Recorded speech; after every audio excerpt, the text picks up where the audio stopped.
This is Gene Key, Skyserve News. One person is dead in a plane crash north of Austin's International Airport. KVUE.com reports from Austin. One person was killed Wednesday when a small plane that had taken off in Dallas crashed near Austin's main airport. Emergency officials said a man was pronounced dead at the scene. According to Flight Aware, the aircraft had been scheduled to arrive at Austin Bergstrom International Airport at 1:35 p.m. It was traveling from Dallas Executive Airport. The pilot's identity has not been released. An air traffic control spokesperson said the pilot of the plane did not communicate any problems to the airport before the crash. The Federal Aviation Administration said the plane was a twin-engine Piper Aerostar. It appears the pilot planned to land on the airport's east runway. The plane crashed on the city's property just north of the airport. When firefighters arrived at the scene of the crash, they found a plane mostly burned. They later confirmed that only one person was on board. The FAA and the National Transportation Safety Board are investigating the crash.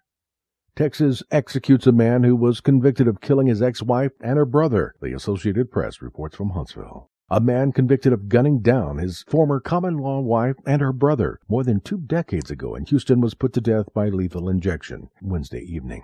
Willie Trott's execution was carried out about 90 minutes after the U.S. Supreme Court rejected his last-day appeals. He had contended he had poor legal help at his trial and questioned the potency of the execution drug. As the lethal dose of the powerful sedative pentobarbital took effect, he closed his eyes and breathed quietly.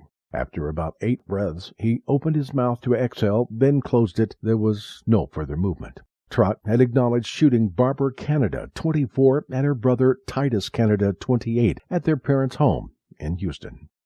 No charge for the Heron officer who shot and killed a 93-year-old woman. KHOU.com reports from Franklin. A Texas jury has declined to indict a Heron police officer who fatally shot an armed 93-year-old woman during a confrontation. A Robertson County grand jury on Tuesday declined to pursue criminal charges against 29-year-old Stephen Stem for the death of Pearl Golden. The Heron City Council in May fired Stem 4 days after he shot the woman twice at her home after responding to a 911 call. Stem's attorney says the officer acted in self-defense after the woman disobeyed commands to drop her gun. The officer killed 2 people during his 22-month tenure with the department. Stem fatally shot a 28-year-old man in December 2012 and was not indicted.